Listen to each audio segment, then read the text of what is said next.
mine. I've worked with him a lot on development, but he has probably 10 different LLCs, and his property's under a whole bunch of different names. But if you do the research, it's all together. Okay? So I'm back to my same thing is if, depending on what your agreements read, the PID is the PID. It's a way for a developer to recover cost, assessment on the property in there. I got it. But there's more than the PID here we're talking about. We're fixing to do an agreement for services. What did we give away for that? We gave away a lot when we did Alsatian Oaks. Because when we made that at tiers, that means any tax increase gets reimbursed right back to that, and the city doesn't get anything out of it. So what did we give away? Correct. So that's all my point. I just wanted to frame those things up so everybody knows what's going on. I know you're not taking any action. I would think possibly you'll have another public hearing, but I also know some of the tricks of the city in the past, that we do a public hearing today and we make action 6 months from now. So anyway, I'm just concerned about that, and I'm asking you to please step back and look at what y'all are doing, because you're really not protecting the city of Castro with these development agreements. The other thing is, real quick, where's the involvement of the Planning and Zoning Commission on these things? I came from a Planning and Zoning Commission meeting the other day. Are you guys going to talk about it? A discussion about the policy. Well, the Planning and Zoning Commission got told. They got told. You know, we really don't have to come to you. It's a council decision. And the P&Z said, wait a minute. Shouldn't these things come to us? One commissioner said, the public has the say. Another one, which is an attorney, says, we still in a democracy in this town, that the council has to follow the wishes of the public. Well, when dealing with these development agreements, it sure doesn't seem that way. So I just wanted to make that point. Thank you all very much. Mayor, do I need to correct any of those things, or y'all good? Well, I would remind you, this is public comment, so we have to take all public comments first, and then if we want to revert it back to discussion with council. Okay, sounds great. So to be clear, while we can't comment during the public comments, we can comment on this after the citizen input is, so we'll address some of these issues once we get to that point. Okay, well, with all due respect, this isn't public comment, this is a public hearing. Correct. So you can comment on everything I said. We will as soon as we get through the public comment portion of it. All right. Did anybody else want to comment for the public hearing? All right. So then, Cindy, to do this properly, we close out the public hearing portion of it, and then we go into the explanation. How do we do this properly? Because normally we have two. Yeah, we do not have a discussion item on their agenda, that's correct. My apologies, Mayor, I thought we had a discussion item following. Yep, so that's all we can do today is take those comments. Okay. So to make sure that we do have complete transparency, please, we've got those written down. If you want to provide that in further detail, we will have another public hearing on this. We will have at least one more with this, but we'll make sure. I don't think there's another public hearing, but there is, the next agenda will have the action item. So that'll be an opportunity for discussion and action, and that'll be at the next regularly scheduled meeting, which will be March the 12th. We will make sure that there is open discussion about this, so that there's no question. I just want to make sure that there's no question about the fact that we're doing things completely in the open, but we'll make sure that that happens. All right, so we will. Can I make a comment? Yes, please. Or ask a question? Is that appropriate? Is it about regarding the Yeah, bid about item, or PIDs. just the process Just of how about we're going to PIDs put it in on the general. agenda? Just a comment about public infrastructure developments. That's what people do, that's what developers do when they don't want to follow the established ordinance. So the fact that you're pointing out that they're not following the ordinances, that's why they're doing a PID. They're offering the city alternatives. And if they were going to follow the ordinances, they wouldn't have to do a PID. Well, again, we can have more We'll go into discussion at the next further- meeting. And yeah. we do have representatives from the developer here tonight. I'll make sure that they're here at the next meeting so that we can have them address directly any questions or concerns about, or allegations about. Okay. So plan on, we'll have the actual discussion at the next meeting. We're going to close the public hearing at 6:28. And if we don't, Windows is going to close it for us.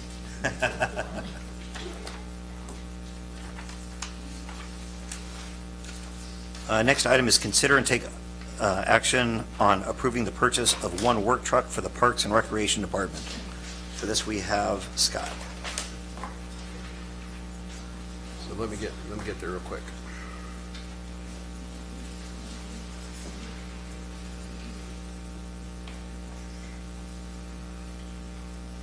I think, again, during the public comment period, an amount was thrown out of $100,000. Staff is seeking up to $50,000 for the purchase of a truck. We do not have enough vehicles for every person. The CIP, the Capital Improvement Plan, which contains a list of all of our vehicles and equipment, is public record. It's on our website. I know that you all are familiar with it.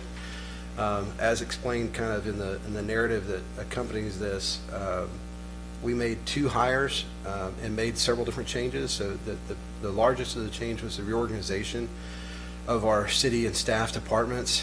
When Deborah Fredrickson left, we lost kind of the community services director position. As you all may recall, we kind of divided up those responsibilities. Some of them went to utilities, some went to police, some went to the community development department, and parks basically just became parks.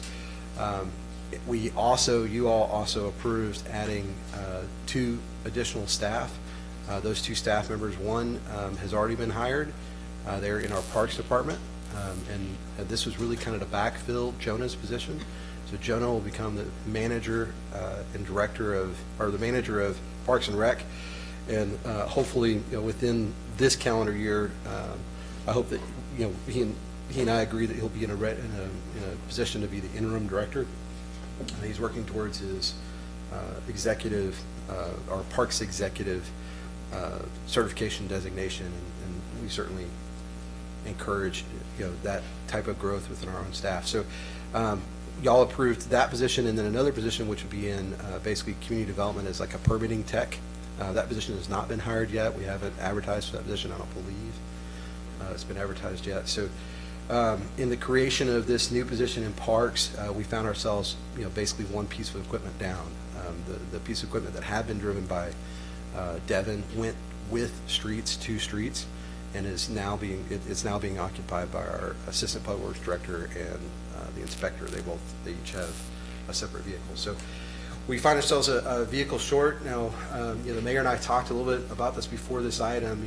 My goal and hope would be that for general fund items, we would allow kind of a pass down, and you'll see that several of the vehicles we have in parks are indeed hand-me-downs. Some of them came from utilities, others came from our own general fund. So, for instance, the Chief's old pickup, the black and white pickup that Chief Jackson drove for a while, that's now in parks. However, when it came to kind of fill this need, and looking at the CIP, where I had a bucket of money that wasn't expended yet was in the general fund side. And it was for a piece of equipment, as I explained in the narrative, that at one point when we were developing the CIP 2 years ago, we had planned on replacing. And as staff, as I reviewed this item with staff and looked at what we had and what had extended and what hadn't, we really didn't need to replace that front end loader that's out at the airport. So that's where those funds are coming from. I didn't really mention this in the report, but those excess funds, as we have approved the police vehicle replacements and received grants for those, I think you've heard the chief mention that those grants most of the time only purchase the vehicle, they don't pay for the outfitting. That outfitting is coming out of our CIP funds, and we've now exhausted, if you want to think about it that way, all the funds that were available in the PD, and I have this small bucket of money that had been appropriate or portioned, if you will, for that front end loader. That's where I'm going to use the excess money for this truck, and then outfitting our future police vehicles. At least that's the plan. One of the things that we're working toward, we haven't gotten there yet, is we've talked before, you've seen, especially during our financial planning workshops, our budgeting workshops, that we've got, we have a vehicle replacement plan repair and replacement. We are working to perfect that, and that's part of the exercise that we just went through last year to bring that into the balanced scorecard. So my goal is to have that this year where we are demonstrating, when we're talking about these items, you'll see where they are on the entire vehicle repair replacement program. And then when we talk about adding new staff, that'll go in, that'll have to be in addition to that. So it just makes the vehicles a whole lot more clear, developing standards for each different usage. It's just one of those things that it's a work in progress, and we haven't quite gotten there yet. But that is my ultimate goal, is to provide that level of visibility into how this fits into the bigger plan. We'll start over on this side. Any questions, Yeah. comments? I'm not concerned, I support buying the truck. I understand the need, but I am concerned about why the skid loader was on the list to be replaced this year, and now all of a sudden it's surplus and excess to our needs. Why wasn't it taken off the list? That makes me think that maybe the list needs to be scrutinized a little bit Yeah, that's by us. Right. And that's the purpose of putting this together, is to make sure that we understand that. And it's a backhoe, not a skid loader, just to be clear. Please. Oh, it's a front-end loader, and again, all I can say is when I sat down with staff and looked at, okay, what do we have available and what has been spent, what hasn't been spent, and I looked at that particular item and said, okay, why is this still sitting there? I thought we had this done, and then I learned about the backstory of, okay, well, this was a piece of equipment that right now is sitting at the airport and really is excess to, it's an older piece of equipment that we put some money in, we got it working, but it's excess to what we need. It's not being used in the streets department actively. How it ended up, Herb, like on the original list, I don't know. So, But it's been pulled off, is the bottom line. I appreciate the fact that you're looking for areas where we don't have to spend money, even if it's budgeted. If it's not needed, it's good to pull that off, and then reallocating it when it is. And, I mean, this was a good move for Devin. It was terrible for us. Devin he'd filled a lot of shoes, and thankfully, Jonas stepped up to fill some of those, and Ricky stepped up, and we've had some other folks that have stepped up to fill that, but he was doing a lot of stuff spreading across there. So that, I know that was a challenge for you to refigure how everybody was reporting, because that was a fairly large department. All right, any further questions? Yeah. Please. No, you're before me, you're working. I didn't have a question. How long was the Not all the vehicles are in use at the same time. I know there's a vehicle set aside for John Gomez. Why can't they share? Are they really out of the office at the same time? yeah, well, I mean, yes, the short is yes. There are times when everybody's gone separate directions. Okay, because I've seen Yeah. vehicles sitting in the yard I can see from the store. Yeah, it definitely happens. So I'm just looking at ways to save the city money. Does he really need a full-size truck? We try to get crew cabs just because they're flexible, and that's the main reason we get them, is because that way no matter which vehicle you grab, you've got enough folks to be able to pile in and go where you need to go. Okay, well, I'm looking at like, why not a Chevy Colorado or a Ford Ranger? Does he need a full-size 1500? If we're looking at for Mr. Crosco. No, this is not for Carrasco. Oh, well, okay. Yeah, this is, the vehicle that we purchased will be for Jonah Chang. Okay, Jonah, do you really need a full-size vehicle? Or can you get by with the pickup truck that used to be PD's, that's not a full-size truck? And I'm going to ask you to do something, so it's a good conversation to have. This is the kind of conversation that should have been had during the week as we present these items. So it's good to challenge these things. We need to make sure that we're doing more due diligence during the week so that we understand exactly where we are with that. So I'll just ask that in the future, again, it's putting it together into a master plan, helps out a ton. But as you have these questions, let's bring them up during the week. There were a number of questions that were sent to Scott, so let's just make sure that we get those in. But And I then they think- pop in my head this afternoon before the meeting. Hey, I would rather you ask them than not ask them, but I'm That's just why I'm asking you asking. to. Well, I'll just get say in the front of that. cost difference right now between that, like crew cab and getting a non-crew cab pickup, when we're looking at these prices for the municipality or through Biport, I don't know if you happen to compare them, but there was about a $5,000 or $6,000 Yeah, difference. yeah. In the agenda submission form, there was a price comparison between non-buy board and buy board, and buy board came in more expensive. Well, I'm talking about size, just And size. then also with size, to the question, Chevy Colorados or Ford Rangers are a little bit smaller cab size, for sure. But whenever it comes down to it, I think one of the points is that the three vehicles that we currently have, the Chevy 2500, the Ford F-150 single cab, and then also the Dodge 1500, two of the three are single cab. So if I take the crew to go get boots, it's very difficult. We'd have to take two vehicles versus one. So that was the mindset behind that. I can look on Buyboard to see what the price difference is going to be on for a full size versus the Colorado or the I know I Ford looked at it Ranger. with David, when I looked at single cab versus crew cab, and I want to say it was like $6,000 or $8,000 And difference. then why are we going for a 2024? Why aren't we going for like a 2023? Do we have to have a 2024? I think it was really what was available, right? Correct. Yeah, I can look for 2023. I mean, it's one of those things that the price difference wasn't going to be a lot, and then two, with the 2024, you'd have more warranties, and then the Just things I thought of this afternoon before the meeting. definitely. Yeah. Our preference is to try and get the best bang for the dollar. I mean, I think that's one of the things that I applaud our staff on is trying to get the best bang for every dollar we spend. And, we got, what, 1, 2, 3, 4, 5 quotes? Five quotes? Yes. Yeah, and you can see they range from 42 to 54 in that range. Yeah, we're going to try to get the best deal we can. I understand. Yeah. All other comments? Councilman Mercer? No comment. Sheena asked the one I had, so.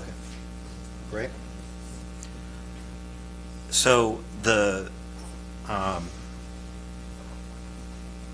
motion that I'm looking for is either to approve the purchase or to recommend that we go back and do some more due diligence on the actual vehicle usage type and function. Jonas was going to do a little more research. I would like to suspend this until next meeting. Okay, I second that. great. Do we need a motion on this, or do we? I are just we need to okay? know what you want us to look at. So, or specifically, because I'd rather you tell me what kind of vehicle you want us to buy than us do, random due diligence. We've looked at crew cab. What we're recommending is a full-size vehicle. We believe that'll provide the greatest utility to the staff. Ultimately, it's your decision, whether you want us to buy a new one or a used one or whatever. But that is what we would recommend. Getting a smaller truck, we think, would be a poor choice. So what is it, what's the due diligence you'd like me to do? I think that the due diligence is really just putting together the justification.